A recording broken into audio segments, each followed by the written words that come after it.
I just got the hairs raised up all over me as I turned this on to make a new video. My friend Sable Chicken says, Rick, I see the code you have been pointing out. But I can't read the rest of it because I'm in here. But anyways, I sure hope she comes over. She's raised all the hairs on my arms. I don't know if you can tell. Can you tell? Look at that. See, that's crazy shit. That's always a sign when I know I'm doing something good. Excuse me for sucking my teeth. You know, I'm learning how to cook, and I just made me some jalapeno poppers. Oh my God, they're just so hot that I gotta let them cool off. But I did try to choke one down. I want to make this quick and fast, but I want to show you some interesting things when it comes down to, things that sound and look alike. They really are in your mind the same story. Like I'm going to tell you right now that the story where they killed Jesus, it's just so loaded with this, with the code. It's absolutely beautiful. But you have to remember, we're going to go back just a little bit. Well, let's go back to the very beginning. When God says that he was going to put some anonymity, and I can't even say the word correctly, anonymity, between his seed and her seed. And if you look that word up, that means they weren't going to get along that well. So this is what it means when you are in your one state of mind. This is a type of poverty where you're just not talking. That gives the lower mind, the man, the father, boss of everything. Now, in the same instance, when we bring up Pontius Pilate, you just go and look up what that means. That's the steerer of the ship. If we're all the ship, we're not Jesus so much, but like Moses and the ship that he takes off. It's your body. We're the vessel. All right, that's Pilate. And the other dude, the other one, what's his name?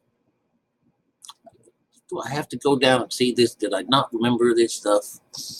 Herod. Gosh, Rick. King Herod. All right. Now, King Herod is the second beast in this situation, too. So you have to think about, this playing of two things. Once they have gone through Jesus, once Jesus has gone to Pilate, he says, well, you say I'm this, you say I'm that. He says, I find no fault with this man. But the clergy, which represents the second kingdom in this, our mind, is Herod, this guy here. He's the one who instructed the death of the children in Jerusalem. So, and we're talking about this thing called the Passover.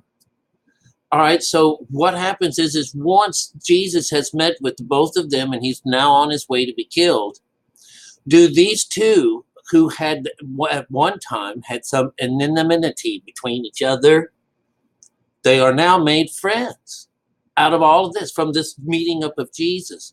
So this is the right and left side again, because as we learned through the name Sarah, Sarai, that is, and her later name, when she gets the breath of God in her, when she gets the H put in her name, does she go from this antagonist person that would be connected to the wife, her name Sarai? She had this anonymity or something like that between them.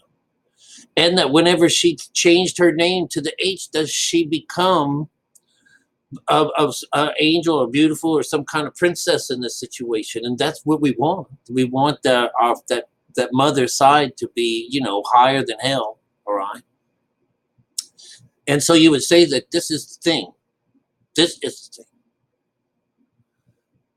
When they were all, it's just so beautiful, you guys. I'm just trying to draw lines and not conclusions so much, but to show you how these stories all work together. And that when we finally get this Israel, when we get mother in there, when we obtain and when we obtain Israel, does everybody work together now? And that's the whole point of going in and honoring mother and father. It's just really cool how it works out. Okay. And one of the other things that you have to understand is this Passover business. All right. We had a Passover in the Old Testament where God turned around and killed all of the firstborns that were not protected by this little business of them trying to seal off things with blood. And blood in the spiritual world means spirit. If you don't have the spirit, you're not going to be protected by this curse that God put on you way back then in the First Testament, in the Old Testament. Here we have Herod acting out this whole thing. They're going to try to kill all the people. He represents our emotional side. He represents the bitch. He represents the stranger. And it's through him and these magi's and stuff that they even found him, you know. And so when he found out, oh, these guys are coming in, we'll just kill them. So, you know, he just got messengers came to him. All right. But when it comes down to a Passover, it's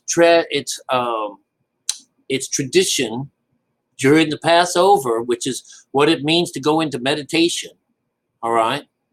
During the Passover, it's meant that someone dies and someone is set free. And in this situation, they're kind of not exchanging places, but the idea is that the bad guy, the murderer, the thief, he is let out of prison. All right. And then they crucify Jesus. All right. So one is freed and the other one is sent uptown. All right.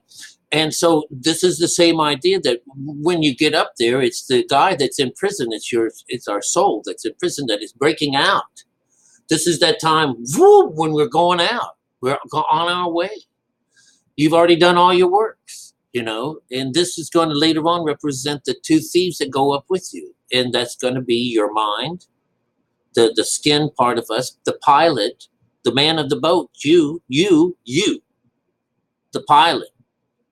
And you're also going up there with this guy who was the one that killed all these guys in the first place. He's the second one. He's this idea that his name means to turn and run. All right, it's to get the hell out of Dodge. Shit, he ain't wanted anymore. But only after it's all over with, because until then, you know, the order of the day is that we don't have our child. We don't have this child. We don't have this connection to God. We don't have mother. We don't have God. So I'm just showing you how the Bible works its way through us, and we should be able to see it clearer.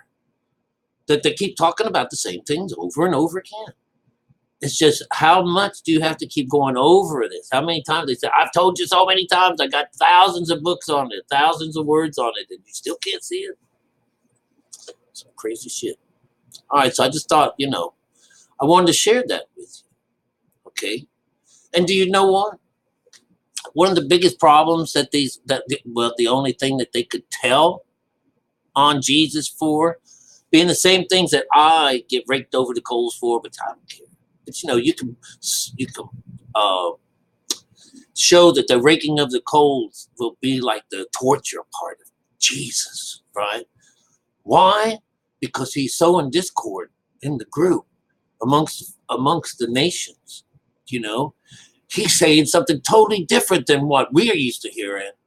And he says he knows, and he's met Abraham, that he knows what Abraham's talking about, that he understands this guy. You know, this is the way Jesus was taught. You're just screwing everything up. It's time for you to go, you know. We've already figured out how things are, and we don't need to hear your new age philosophy on anything like that. So they're trying to kill the Buddhist Jesus, the guy that came in telling us this is how it works, right? It's crazy, very crazy. Anyways, thought you'd get something out of this, right? I'll chat with you soon, and let's hope the best for Birdie Bird, you know. Talk to you later.